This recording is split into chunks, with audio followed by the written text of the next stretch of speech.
यदि ऐसे नोट होते ना 10 रुपए के बोट वाले नोट होते हैं, ये हज़ारों नहीं लाखों में बिकते। रुपये का जो पहला नोट छपा था के मेनन से लेके KG अम्बे गांव का 2 रुपये का, ये सबसे महंगा नोट होता है जो फर्स्ट इशू होता है ना। ये वाला नोट जो है ये 1 रुपये का सबसे महंगा नोट है। तो यदि आपके पास CD देशमुख का 10 रुपये का फर्स्ट इशू है तो उसकी कीमत, एलिजाबेथ सेकंड का कॉइन है ये, और साइज में थोड़ा सा बड़ा लग रहा है। ये ड्यूल फिनिश में है, ग्लॉसी और मेट दोनों का कॉम्बिनेशन, जो अभी नई टेक्निक आई है। ग्रेडिंग भी 55, बहुत रेयर नोट होता है।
सत श्री अकाल दोस्तों, मेरा नाम है राज ज्ञानी और आप देख रहे हैं देश का सबसे भरोसेमंद, विश्वसनीय, सच्चाई और ईमानदारी में नंबर 1, विश्व भर में ख्याति प्राप्त द करेंसीपीडिया।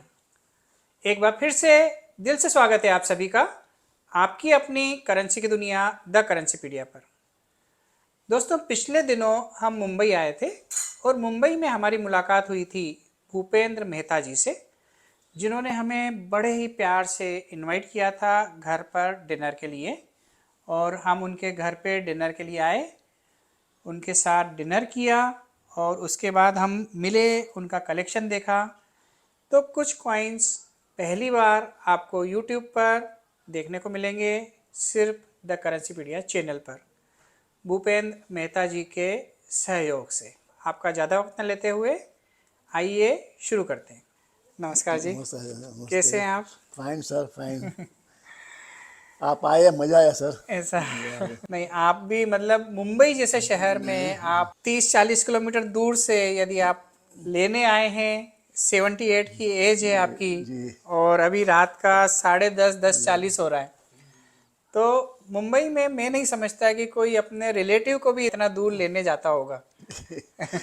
सर, आप यहाँ पधारे, आपने अपॉइंटमेंट दिया, वो भी हमारे लिए बहुत है सर। नहीं, आपके जैसे अच्छे अच्छे जो लोग हैं, जिनके आशीर्वाद से और उनके प्यार की वजह से ही हम जो भी सेवा करना चाहते हैं किसी भी रूप में वो कर पाते हैं।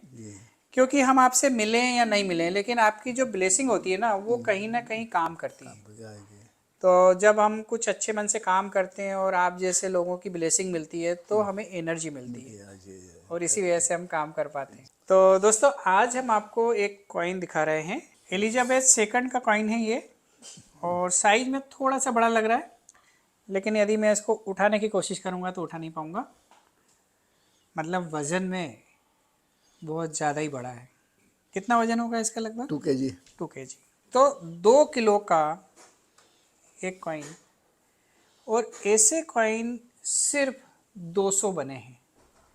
और जैसा कि मैं आपको बताता हूँ कि पहले और आखिरी का बहुत महत्व होता है। ये 9999 सिल्वर है, 2 kg है, ऑस्ट्रेलियन पर्थ मिंट का है। कोला ये कोला बियर है। और इसके बारे में थोड़ा विस्तार से जानते हैं हम भूपेंद्र मेहता जी से, क्योंकि हर एक सिक्के की जानकारी मुझे हो ये ज़रूरी नहीं है। और आप थोड़ा बताइए इसके बारे में कि ये कॉइन आपने कलेक्शन में कैसे शामिल किया, कब शामिल किया। और सब 2019 में एक कॉइन मैंने खरीदा था और मुझे इतना पसंद आया एक कॉइन। मैंने एक वीडियो देखा था, पुणे या कोई उधर का एक कलेक्टर है जिसने म्यूजियम बनाया है, उसके पास ये कॉइन है। अच्छा।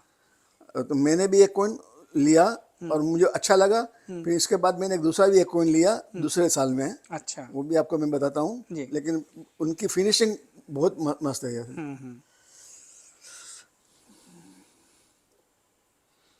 और इसका प्रॉपर केस होता है, ये देखिए ऐसा। केस है, बॉक्स है, एकदम व्यवस्थित है।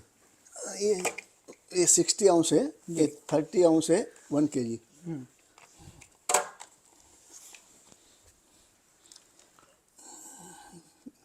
1 kg 1 kg।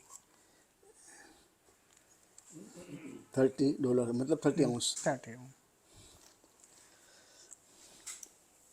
ये ड्यूल फिनिश में है, ग्लॉसी और मेट दोनों का कॉम्बिनेशन, जो अभी नई टेक्निक आई है, बहुत ही सुंदर लगता है ऐसा कॉइन।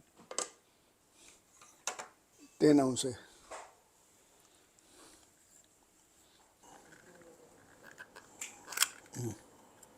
ये तो फुला, ये 2 आउंस है। ये 5। हाँ, ये 5 होगा।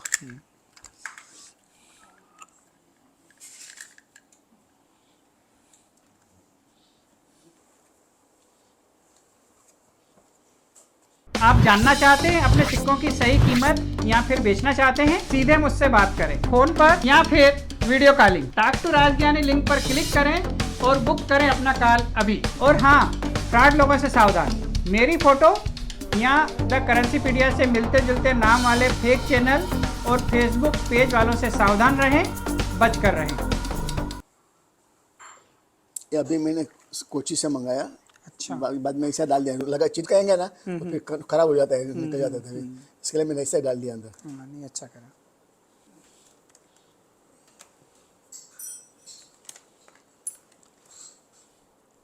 दोस्तों, सिग्नेचर सेट कैसे होते हैं? ऐसे होते हैं सिग्नेचर सेट। कुछ लोग अभी भी पूछते हैं कि सिग्नेचर सेट मतलब ₹1 का जो पहला नोट छपा था, के मेनन से लेके KG अम्बेगांवकर, हर एक सिग्नेचर का, हर एक सन का, हर एक डिजाइन का एक एक नोट अगर लगता है एल्बम में, तो उसे सिग्नेचर सेट कहा जाता है। और ये ₹1 और ₹2 का सिग्नेचर सेट है। आपने इसको बनाया है या खरीदा है? खरीदा है। खरीदा है। तो ये जो नोट कम है वो, और कम नहीं है। अच्छा, गलती से उधर लग गए। हाँ, कम नहीं है। हाँ।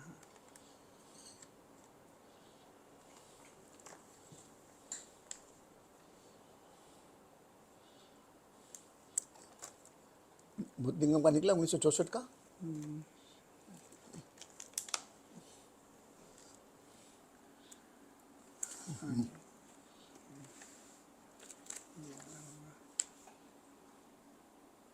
हाँ, वो बहुत सुंदर, कंडीशन बहुत अच्छी है नोटों की।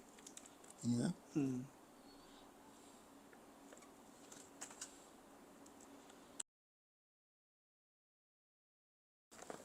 ये ₹2।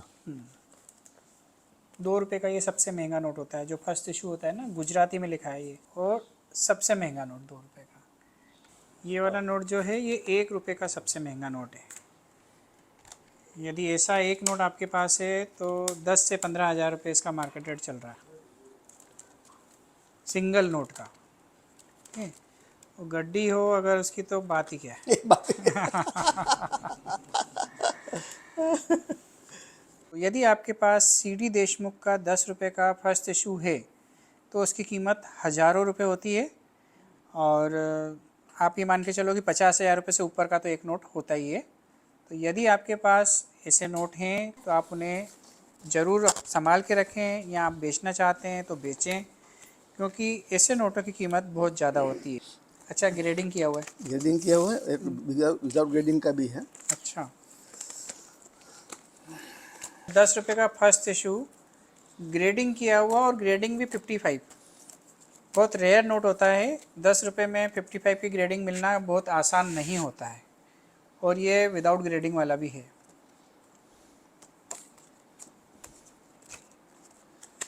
तो कभी कभी आप पूछते हैं ना, क्या नोट बिकते हैं? सच में बिकते हैं, हज़ारों में बिकते हैं? नहीं, लाखों में बिकते हैं। यदि ऐसे नोट होते हैं ना, ₹10 के बोट वाले नोट होते हैं, ये हज़ारों नहीं, लाखों में बिकते हैं।